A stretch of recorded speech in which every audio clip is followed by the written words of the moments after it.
అన్నయ్య ట్రైలర్ చంపేశాడు. మనం ఈ సినిమాలో అన్నయ్య 60 ఏళ్ల వయసులో కూడా 20 ఏళ్ల కుర్రాల్లా ఉన్నాడు. పక్కాగా industry blockbuster hit. What is that? జై చిరంజీవి. ట్రైలర్ సూపర్ అన్న. ఒక ట్రైలర్ కి ఇంత రెస్పాన్స్ వస్తే ఇంక రేపు సినిమా ఏ విధంగా ఉంటుందంటే ఆ చిరంజీవి ఫ్యాన్స్ కే తెలుసు. జై చిరంజీవి. బాస్ ట్రైలర్ చూశాను, సూపర్ గా ఉంది. 10 years తర్వాత కెప్టెన్ వచ్చేసాడు. Boss is back. నాకు ఖైదీ నెంబర్ 150 ట్రైలర్ చూసిన అస్సలు చిరంజీవి ఉన్నాడు. ఎందుకన్నా సూపర్ అన్నయ్య లక్కున్నాడు. రామ్ చరణ్ కి యంగ్ 10 ఏళ్ళు వెనక్కిపోయాడు అనుకో. చూస్తుంటే గ్యారంటీ సినిమా హిట్ అన్న, దాంట్లో నో డౌట్. 150 days ఆడింది పక్కా.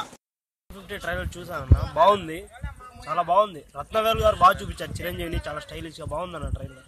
సూపర్ సూపర్ ట్రైలర్ అసలు బీభత్సంగా ఉంది, చరిత్రలో నిలిచిపోద్ది. అసలు పాట బాగుంది, నీరు నీరు అనే పాట బాగుంది. 150 days ఆడాలని కోరుకుంటున్నా. అన్నయ్య ట్రైలర్ లో డైలాగ్ చెప్పలేదు, ఆడియో ఫంక్షన్ లో డైలాగ్ చెప్పాడు.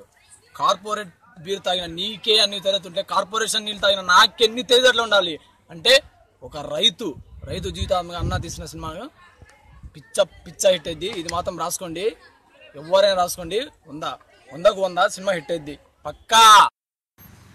ఖైదీ 150 ట్రైలర్ చూశాను, చాలా బాగుంది. ముఖ్యంగా ఇది ప్రజల సమస్య మీద తీసిన సినిమా. ఫ్యూచర్లో చాలా పెద్ద హిట్ అవుతుంది నమ్మకంతో ఉన్నాను. All the best sir.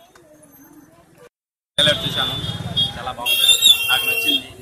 Mega ఫ్యామిలీకి సంక్రాంతి పాటు ఈ పండుగ కూడా వస్తుంది అన్న. చిరంజీవి ట్రైలర్ అన్న 10 సంవత్సరాల తర్వాత తీసిండ్రు. ఈ సినిమా 155 రోజుల కన్నా ఇంకా 200 రోజులు ఆడాలన్నా. ఈ సినిమా ట్రైలర్ చూసా, 50 మాటలు చూసా. ఆ ట్రైలర్ ఉందన్నా, ట్రైలర్ చూసినప్పటి నుంచి ఎప్పుడెప్పుడు సినిమా పోవాలనిపిస్తుంది అన్న. సూపర్ అన్న, సూపర్ ట్రైలర్ అన్న. ముఖ్యంగా లాస్ట్ లో చెప్పిన డైలాగ్ ఉంటదన్నా, పొగరు నా ఒంట్లో ఉంటది, హీరోయిజం నా ఇంట్లో ఉన్నదన్న డైలాగ్ క్యాక్ అన్న. సూపర్ అన్న. ఈ వీడియో నచ్చితే లైక్ చేయండి, సబ్స్క్రైబ్ చేసి ఎంకరేజ్ చేయండి. Thank you so much for watching.